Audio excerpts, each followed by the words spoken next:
الحمد لله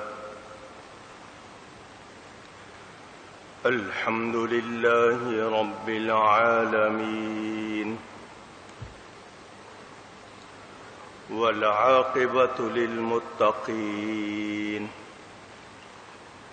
والصلاة والسلام على رسوله سيد المرسلين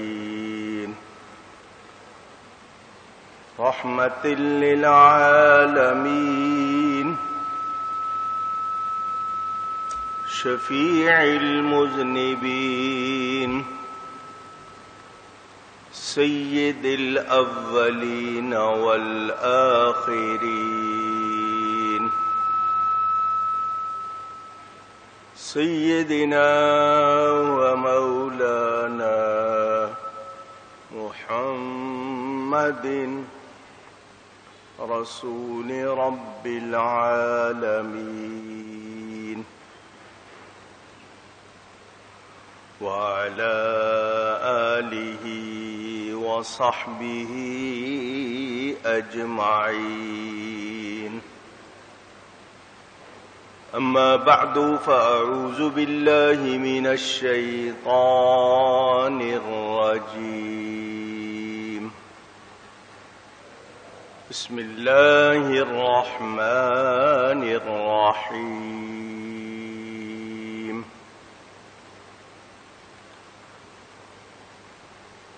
يضاعف له العذاب يوم القيامة ويخلد فيه مهانا إلا من تاب وآمن وعمل صالحا فأولئك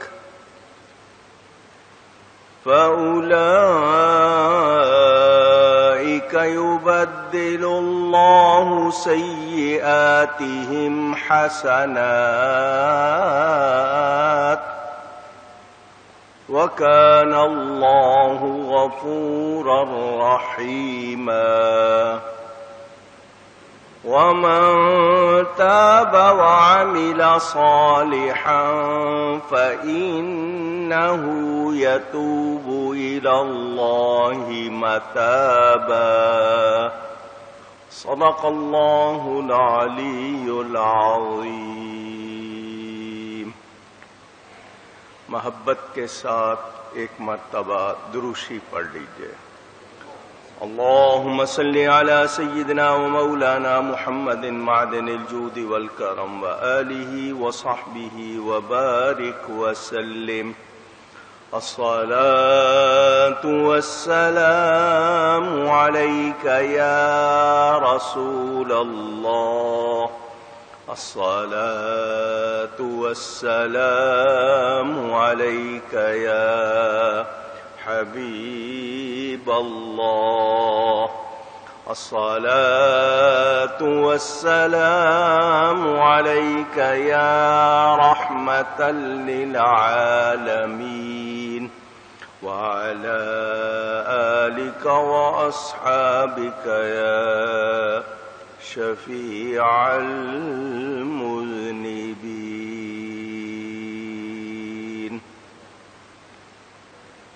حمد و صلاۃ کے بعد قرآن کریم کی سورۃ الفرقان کی تفسیر آپ سن رہے ہیں. اب تک رحمان کے بندوں کی کچھ نشانیاں بیان ہوئیں. خلاصہ کہ رحمان کے بندے وہ جو زمین پر آہستہ آہستہ چلتے ہیں، اور جب جاہل ان سے بات کرتے ہیں، الجھتے ہیں، تو وہ ان سے بحث مباحثہ نہیں کرتے، کہتے ہیں بس سلامتی. اور یہ وہ ہیں جو رات اس طرح گزارتے ہیں اپنے رب کے لیے کہ سجدے کی حالت میں رہتے ہیں یا قیام میں. اور اتنی نیکی کے باوجود اللہ کی بارگاہ میں عرض کرتے ہیں کہ یا اللہ ہم سے جہنم کا عذاب پھیر دے، کیونکہ وہ گلے کا پھندا ہے اور وہ جہنم ٹھہرنے کی بہت بری جگہ ہے۔ اور یہ وہ لوگ ہیں جب خرچ کرتے ہیں تو نہ حد سے بڑھتے ہیں نہ تنگی کرتے ہیں، بلکہ میانہ روی رکھتے ہیں، اور اللہ کے ساتھ کسی دوسرے معبود کو پوجتے نہیں ہیں، اور اللہ نے جس جان کی حرمت عزت رکھی ہے ناحق اس کو مارتے نہیں اور بدکاری بھی نہیں کرتے۔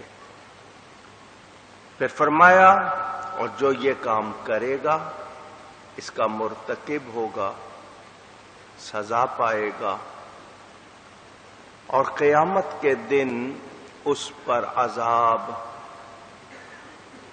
بڑھایا جائے گا اور وہ ہمیشہ اس ذلت میں رہے گا۔ یہاں سے ہر مسلمان کو یہ پیغام ملا کہ ایمان لانے کے بعد، کلمہ پڑھنے کے بعد، مومن ہونے کا دعویٰ کرنے کے بعد ہم پابند ہو جاتے ہیں دین کے، تو ہمیں اللہ کی رضا اختیار کرنی چاہیے، اس کی نافرمانی سے بچنا چاہیے۔ یہاں انسان کا عجیب مزاج ہے، وہ کسی ادارے میں، فیکٹری میں، کسی تنظیم میں داخل ہو، اس کی پابندیاں کرتا ہے، مگر دین کی پابندیوں سے منہ پھیرتا ہے، سستی کرتا ہے، یا ایسی حرکات کرتا ہے جو دین کی تعلیمات کے منافی ہیں، یعنی اس سے ہٹ کر ہیں، تو ایسا انسان اپنا وقت ضائع کرتا ہے، اپنے ایمان کے تقاضے پورے نہیں کرتا۔ اللہ تعالی ہم سب کو ہدایت عطا فرمائے۔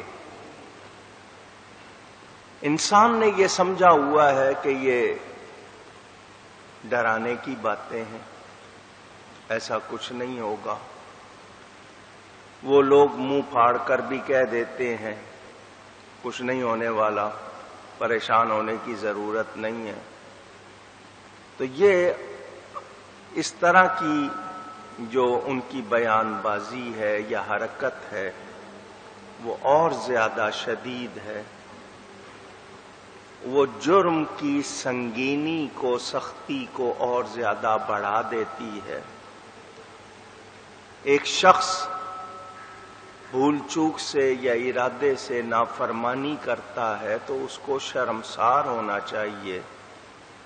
گناہ پر اصرار، اکڑنا، ڈٹ جانا یا جسٹیفائی کرنا کہ نہیں جو میں نے کیا ہے صحیح کیا ہے، یا یہ کہ اتنے لوگ کر رہے ہیں میں نے کر لیا تو کیا ہوا، اس طرح کی باتیں انسان کے جرم کو بڑھاتی ہیں اور اس کے ایمان کو ضائع کرتی ہے۔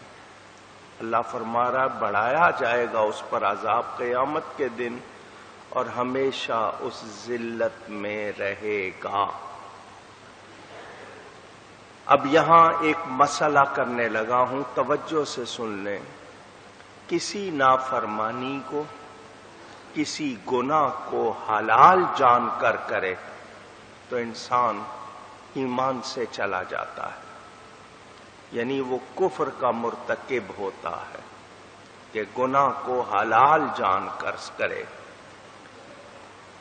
تو یہ بہت سخت بات ہے کہ گناہ کو گناہ نہ سمجھنا، یہ بہت سخت بات ہے، اور آج اس کا مزاج بنتا جا رہا ہے۔ گناہ کرتے ہیں اور اس کو گناہ نہیں سمجھتے، بلکہ کوئی فیشن کا نام دے دیتا ہے، کوئی اس کو کوئی اور عنوان دے دیتا ہے اور اپنے لیے اس کو حلال جانتا ہے کہ میرا ایسا کرنا گناہ نہیں ہے، یہ اور زیادہ سخت بات ہے، تو گناہ حلال جان کر کیے تو کافر ہو جائے گا، ایمان سے نکل جائے گا، اور کافر ہمیشہ دوزخ میں رہے گا، وَيَخْلُدْ فِيهِ مُهَانًا، اور ہمیشہ اس ذلت میں رہے گا، یعنی اس پر عذاب ہوتا رہے گا۔ اور اگر حرام جان کر گناہ کیا، حرام کا پتہ ہے اور پھر بھی کیا، ایک ہوتا ہے بھول ہو گئی، ایک ہوتا ہے جان بوجھ کر کیا، تو گناہ کی صفائی تک یا اس کی جو بھی اللہ مدت چاہے گا اس وقت تک وہ عذاب میں رہے گا، دوزخ میں رہے گا۔ اب اس سے آگے جو ذکر ہے وہ ہمیں ذرا دھیان سے سننا ہے کہ اگر ہم سے بھول چوک ہو گئی یا ہم نے جان بوجھ کر نافرمانی کی تو اب ہمیں کیا کرنا چاہیے؟ اس کا نام ہے توبہ۔ کیا نام ہے؟ کہیے گا توبہ۔ توبہ کس چیز کا نام ہے؟ بار بار بتاتا ہوں آپ کو کہ جو غلطی ہو گئی، جو ہم سے نافرمانی ہو گئی، اس پر شرمندہ ہو جانا، ہائے مجھ سے کیا ہو گیا، کیوں کر لیا میں نے، اس شرمندگی کا احساس پختہ ہو، یہ نہیں دکھاوے کی کہ منہ سے تو کہہ رہا ہے اور اندر سے شرمندہ نہیں، وہ والی بات نہ ہو، شرمندہ ہو تو یہ جو ندامت ہے، شرمندگی، یہی توبہ ہے، اور آئندہ اس گناہ کو نہ کرنے کا پکا ارادہ کہ میں آئندہ اپنے ارادے سے یہ گناہ نہیں کروں گا، اس کا نام توبہ ہے۔ اور جو سچی توبہ کر لیتا ہے وہ گناہ سے ایسا پاک ہو جاتا ہے جیسے اس نے گناہ کیا ہی نہیں، یہ سچی توبہ۔ اور توبہ اگر ٹوٹ بھی جائے تو پھر توبہ کر لیں، کیونکہ ابھی توبہ کا دروازہ بند نہیں ہوا۔ لیکن صرف زبانی کلامی نہیں کہ میری توبہ اور اندر سے گناہ پر قائم ہو، تو یہ توبہ نہیں ہے۔ اللہ تعالیٰ ارشاد فرماتا ہے اِلَّا مَن تَابَ وَآمَنَ وَعَمِلَ صَالِحًا، مگر جو توبہ کرے۔ پہلے بیان ہو گیا کہ جس نے برائی کی، غلط کام کیے، وہ سزا پائے گا، قیامت کے دن عذاب بڑھایا جائے گا اور وہ ہمیشہ اس میں رہے گا۔ اب فرمایا مگر جو توبہ کرے اور ایمان لائے۔ سب سے پہلے توبہ کرنی ہے، پھر ایمان تجدید کرنی ہے کہ اگر ایسا گناہ کیا جس سے ایمان چلا گیا تو ایمان کو تازہ کرے، اور اس کے بعد اچھا کام کرے تاکہ وہ گناہ مٹ جائے۔ جتنی برائی کی ہے اس سے بڑھ کر اچھائی کرے، صرف یہ نہیں کہ زبان سے کہہ دیا توبہ اور اچھائی نہیں کی، ایمان لانا ہے اور پھر اچھے کام کرنے ہیں۔